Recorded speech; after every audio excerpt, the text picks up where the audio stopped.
The Elizabethan religious settlement of 1559 was a crucial effort to stabilize England after decades of religious turmoil that had begun in the 1530s with the English Reformation.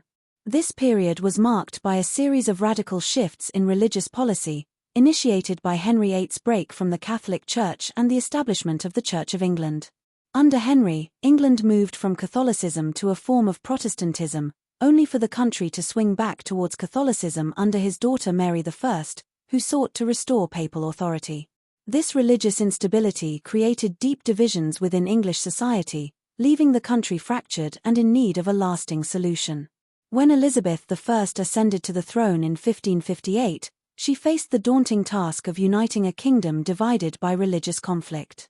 The Act of Supremacy, passed in 1559, was a key part of her strategy. This act re-established the monarch as the supreme governor of the Church of England, a title that was deliberately chosen to avoid the more controversial term supreme head, which her father had used.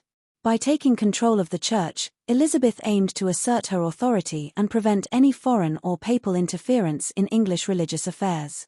The Act of Supremacy required all clergy and public officials to swear an oath of loyalty to the Queen, thus ensuring that the Church and state were firmly aligned under her rule.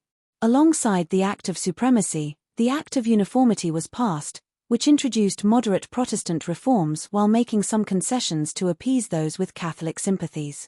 This act mandated the use of a revised version of the Book of Common Prayer, which sought to strike a balance between traditional Catholic practices and Protestant doctrine.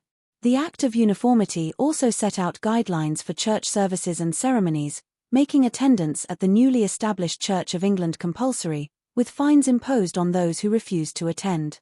The aim was to create a broad, inclusive church that could accommodate as many of Elizabeth's subjects as possible, thus reducing religious conflict.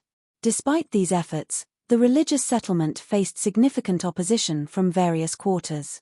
The Puritans, a group of strict Protestants, were among the most vocal critics. They believed that Elizabeth's reforms did not go far enough in purging the Church of England of Catholic influences. The Puritans advocated for a more radical reformation, including the abolition of bishops and a simpler, more austere form of worship. Their challenges to the religious settlement created ongoing tensions within the Church and led to conflicts with the monarchy, as Elizabeth was determined to maintain control and prevent further religious division. At the same time, many members of the English nobility continued to practice Catholicism in private, resisting the changes imposed by the religious settlement. These Catholic nobles were often influential and wealthy, and their refusal to conform posed a potential threat to Elizabeth's authority. Some of them harbored hopes of a Catholic restoration, possibly through foreign intervention or a change in the monarchy. However, Elizabeth's government was generally successful in containing these threats, using a combination of legal measures and surveillance to keep Catholic practices in check. Internationally, Elizabeth's position was bolstered by the fact that the major Catholic powers, France and Spain, were preoccupied with their own domestic difficulties. France was embroiled in a series of religious wars between Catholics and Protestants, Huguenots, which consumed much of the country's attention and resources. Spain, under Philip II, faced various challenges, including a revolt in the Netherlands and the ongoing threat of Ottoman expansion. These distractions meant that neither country was in a strong position to mount a serious challenge to Elizabeth's rule or to intervene militarily in support of English Catholics. Furthermore, while the papacy opposed Elizabeth's religious settlement and excommunicated her in 1570, it lacked the military power to enforce its decrees. The Pope's calls for Catholic monarchs to depose Elizabeth went largely unheeded, as both France and Spain were unwilling or unable to act decisively. The papacy's inability to project military force into England ensured that Elizabeth could maintain her religious settlement without facing a serious external challenge. In summary, the Elizabethan religious settlement was a carefully crafted response to the deep religious divisions that had plagued England since the 1530s.